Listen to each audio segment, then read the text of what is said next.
നമസ്കാരം. ജാപ്പനീസ് ഇരുചക്ര വാഹന ബ്രാൻഡായ കവാസാക്കി മോട്ടോർ ഇന്ത്യ ഉയർന്ന പെർഫോമൻസ് സ്പോർട്സ് ബൈക്കായ നിഞ്ച ZX4RRന്റെ ലോഞ്ച് ചെയ്യാൻ ഒരുങ്ങുകയാണ്.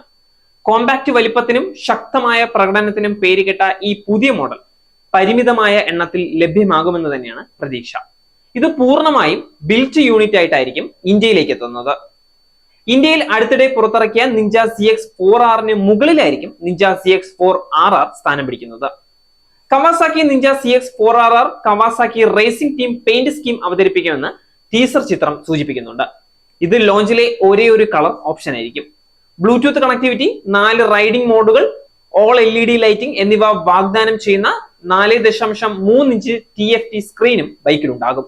അതിന്റെ എഞ്ചിനെ കുറിച്ച് പറയുകയാണെങ്കിൽ Kawasaki Ninja ZX4R 399cc liquid cooled inline 4 cylinder എഞ്ചിനാണ് കരുത്ത് പകരുന്നത്. 76 bhp കരുത്തും 37.6 Nm ടോർക്കും ഉൽപ്പാദിപ്പിക്കുന്ന തരത്തിലാണ് ഈ എഞ്ചിൻ രൂപകൽപ്പന ചെയ്തിട്ടുള്ളത്. റാം എയർ ഇൻടേക്ക് സംവിധാനവും ബൈക്കിന്റെ സവിശേഷത തന്നെയാണ്. കൂടാതെ ബൈഡയറക്ഷണൽ ക്വിക്ക് ഷിഫ്റ്റോട് കൂടിയ 6 സ്പീഡ് ഗിയർ ബോക്സും സജ്ജീകരിച്ചിട്ടുണ്ട്.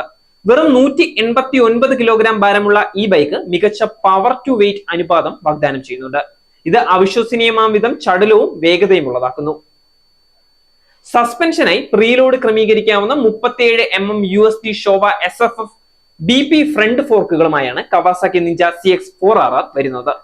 പ്രീലോഡ് അഡ്ജസ്റ്റ് ചെയ്യാവുന്ന ഷോഫ BFRC ലൈറ്റ് മോണോഷോക്ക് ആണ് പിൻ സസ്പെൻഷൻ. ബ്രേക്കിംഗ് സിസ്റ്റത്തിൽ മുൻവശത്ത് 290 mm ഇരട്ട സെമി ഫ്ലോട്ടിംഗ് ഡിസ്കുകളും പിന്നിൽ സിംഗിൾ 220 mm ഡിസ്കും ഉൾപ്പെടുന്നുണ്ട്. പുതിയ നിഞ്ച ZX4Rന്റെ വില വിവരങ്ങൾ ഇതുവരെ വെളിപ്പെടുത്തിയിട്ടില്ല. ഈ ബൈക്കിന് 9 ലക്ഷം മുതൽ 9.5 ലക്ഷം രൂപ വരെ എക്സ് ഷോറൂം വില പ്രതീക്ഷിക്കാവുന്നതാണ്. വലിപ്പമുള്ള ഒരു ബൈക്കിന് ഈ വില വളരെ ഉയർന്നതാണ്. എന്നാൽ പെർഫോമൻസുകളും ഫീച്ചറുകളും ആവശ്യപ്പെടുന്ന കവാസാക്കി പ്രേമികൾക്കുള്ള പ്രീമിയം ഓഫറായാണ് നിഞ്ച ZX4RR രൂപകൽപ്പന ചെയ്തിട്ടുള്ളത്. നേരിന്റെ വാർത്തകൾ നിങ്ങളുടെ വിരൽത്തുമ്പിൽ എത്താനായി സാക് ന്യൂസ് ചാനൽ സബ്സ്ക്രൈബ് ചെയ്തും ഷെയർ ചെയ്തും ഒരു ശരിയായ മാധ്യമ നിലപാടിന് നിൽക്കാൻ ഞങ്ങൾ നിങ്ങളെ ക്ഷണിക്കുന്നു.